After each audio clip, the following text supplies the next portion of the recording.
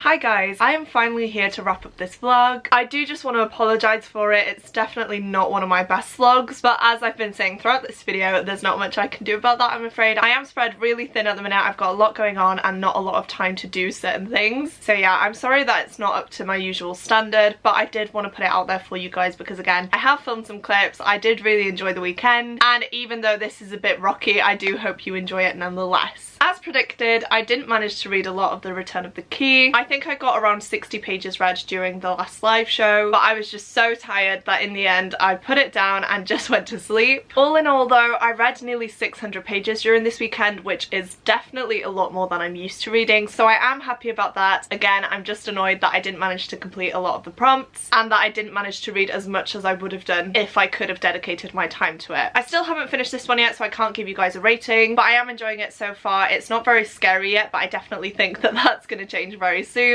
A lot of people I've heard talk about this have said that it's very, very scary, so trying to mentally prepare for that. But I did manage to read 2 full books this weekend, the first being Truthwitch, of course, and then the second being The Empress of Salt and Sorrow. And again, I did get a couple of pages of this book read too. So all in all, I am really happy with how I did. Please let me know how you guys did for Bookoplathon. I've seen a lot of people manage to read 8 books. A lot of people have been like me, where they participated where they could, but ultimately couldn't give their full attention towards reading. Also, if you have a Bookoplathon vlog, let me know down below. I would love to check it out. Thank you so much to Becca for hosting such an amazing readathon. Again, I did have such an amazing time even though my weekend was very stressful. I think the only time I've ever seen the community come together like that is for the Owl's Magical Readathon hosted by Jade over at Book Roast, so to see that amount of people and that amount of interaction for Becca's readathon was just absolutely magical. I really do hope that you guys had an amazing weekend, but that is it from me today guys. If you like this video, don't forget to click the like button, and if you want to see more content from me, then please do click the subscribe button. It truly does mean the world to me when people like and subscribe, and it also really helps my channel as well. Apart from that though, I am going to leave you here, but I hope to see you soon in my next video. Bye!